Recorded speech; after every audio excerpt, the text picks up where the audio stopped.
Why are women drawn to men that are unavailable? Why do some men stay emotionally guarded? And what role does faith and obedience play in healing the inner child? Today, we're going to break down the psychology, the patterns, and the spiritual pieces behind all this through the powerful conversation between Dr. Cheyenne Bryant and Shannon Sharpe.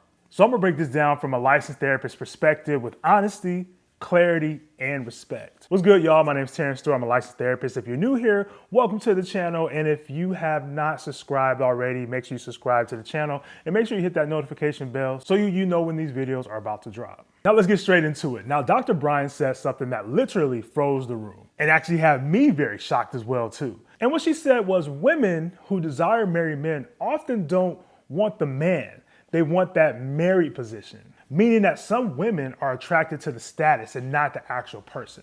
The ring, the commitment, the family image, the protection, the stability, and that symbol of security. On the other hand, which works differently for men, is that men are different in the way in which they may want to get with a woman just to hook up. Now, this is where the two psychologies between men and women split, because some women pursue the attachment, some men pursue the access.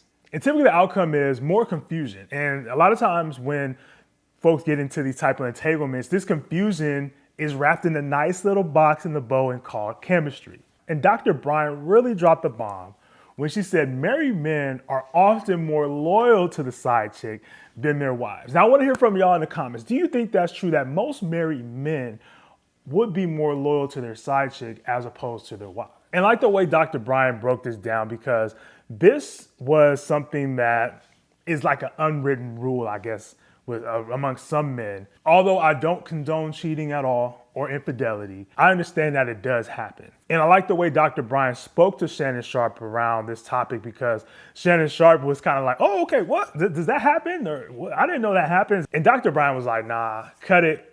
We know you know it happens. This is a topic that often goes under the rug, but it happens. Just because it's not talked about doesn't mean it doesn't exist, nor does it happen. Now, me coming from a therapist perspective, understanding that these side relationships often offer what the marriage is no longer getting.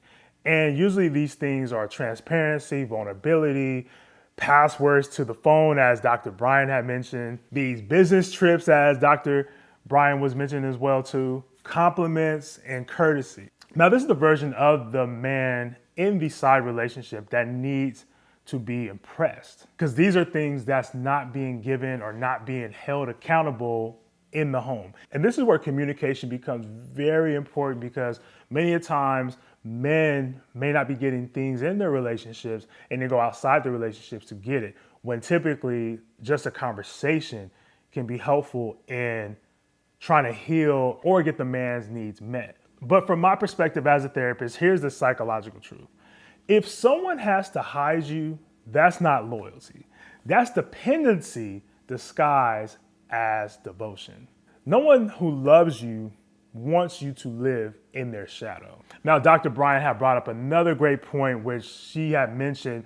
The longer you hold out on sex, the longer a true man will step up. Now, ladies, I would love to hear from y'all in the comments.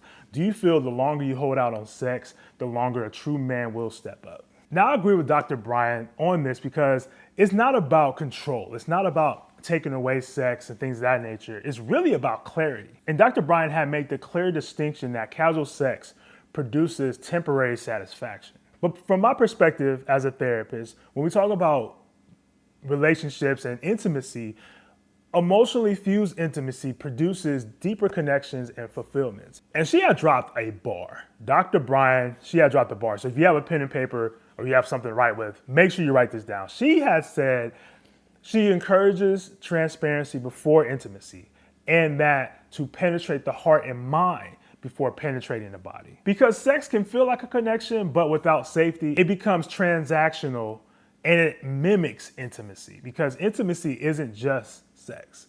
There's emotional intimacy, there's spiritual intimacy, there's creative intimacy where you and your partner may be creating something like, designing furnishing the home, or doing some art projects, or a paint and sip or something like that. So intimacy isn't just sex. It is way beyond just sex. Dr. Bryant brought up other examples of physical intimacy, such as physical connection, skin-to-skin contact, showering together, embracing each other, which brings reassurance, and it doesn't always have to be sex that is taking place in a relationship to develop intimacy. As a therapist, I do agree with the physical touch and how that can help with building up reconnection, but it cannot replace accountability. And one thing I will say that I do advocate for as a follower of Christ is waiting to have sex before being married. And I say this because I feel like it truly makes a difference in choosing your life partner, because then sex is not the glue to the relationship. You develop healthier and creative ways to develop intimacy as opposed just to having sex. And I probably need to drop a whole nother video around that as far as what are the benefits of waiting to have sex before being married. Dr. Bryant also outlined attachment styles, which is important to the sense of self, and choosing a life partner who is conducive to one's temperament and life goals. She explains the attachment style dynamics such as the anxious attachment, avoidant, and secure attachment styles, and the need to select a partner who has the capacity and bandwidth to match one's emotional style rather than just trying to change a person. Because this is important because you have to recognize your partner's attachment style. Because a lot of times you may try to change somebody or want them to improve on something, but you don't really know how they attach to you or they receive information from you because you don't know their attachment style.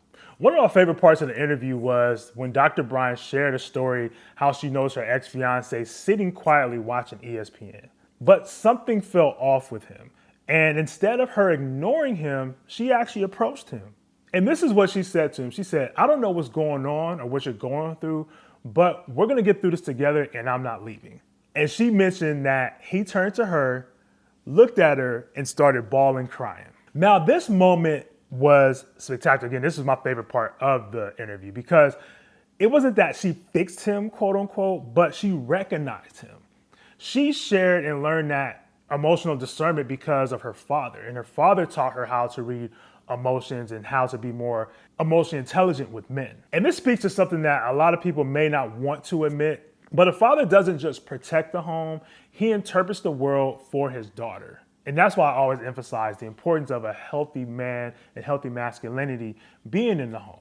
Now, her father's dual relationship as both a street figure and a devoted dad was framed as a complex, but ultimately example that taught her discernment and how to avoid repeated harmful behaviors. Dr. Bryant emphasized the father's role in shaping daughters. And she argued that healthy fathers who elevate their daughters help them identify healthy leadership and resist the glamorization of harmful male behaviors.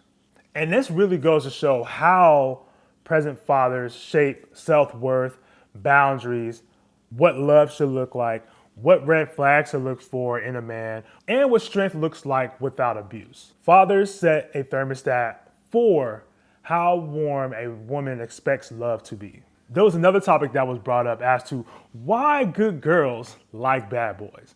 And Dr. Bryant mentioned because there are fatherless girls looking for someone to have control over them. From a therapist's perspective, when women don't receive the validation, protection, attention, and affirmations from their father, it's more likely for them to get into a toxic relationship where a man is controlling them. But the issue is that control feels like leadership for women that may have not had a healthy example of masculinity in their home or a father figure in the home.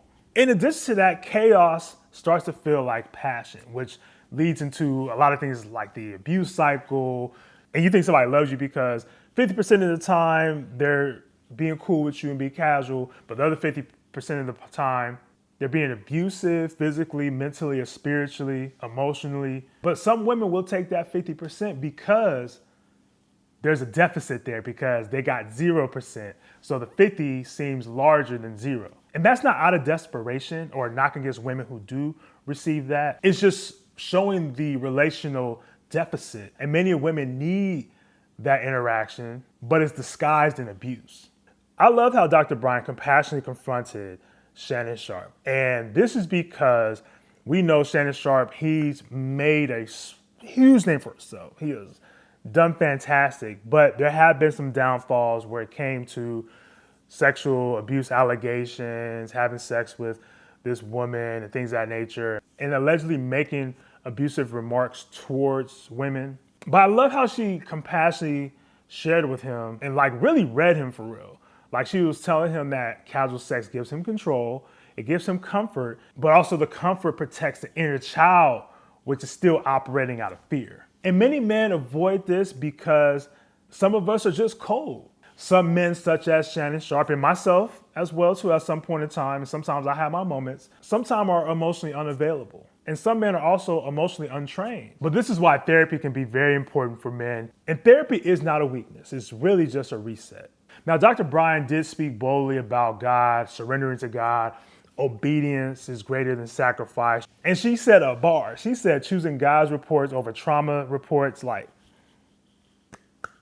well said. Well said. I love the testimony between her mother and her addiction and how she had helped her mom in recovery and now her mom works for her and they have this healthy relationship. I think this is just the epitome of how faith and how God can work, because many times we look at our situation for what it is now instead of looking at what God can possibly do for you. But many times we get in our way, but we need to let Yahweh. She also mentioned that faith is not waiting, it's walking. She encouraged spiritual discipline. I love how she spoke about obedience, because many times is a tear, and this is like something I've just been thinking about just personally, is a lot of us believe in God, few of us trust God, but there's a smaller percentage that are being obedient, because we can all believe in God. But do we trust God?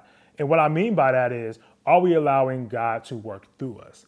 Obedience is like a fine tuning of the trust, because are you still going to do the things in faith, knowing that you trust God and you believe in God? Obedience is a heart posture as opposed to a mindset. Lastly, Dr. Bryant spoke about one of my favorite topics, is Black men's mental health. She credits social media's visibilities for normalizing emotional struggles among Black men and showing pathways to help, while noticing the increase of suicide ideations especially reported amongst athletes. She also draws to a deeper connection. I love this, because a lot of times when we do check-ins as men, there's a level of like, oh, are you good? Are you good? And we have to emphasize and encourage proactive wellness, more so family accountability, organizations such as sports, schools, to intervene when a crisis appears. Because many times for men, we just ask, oh, are you good?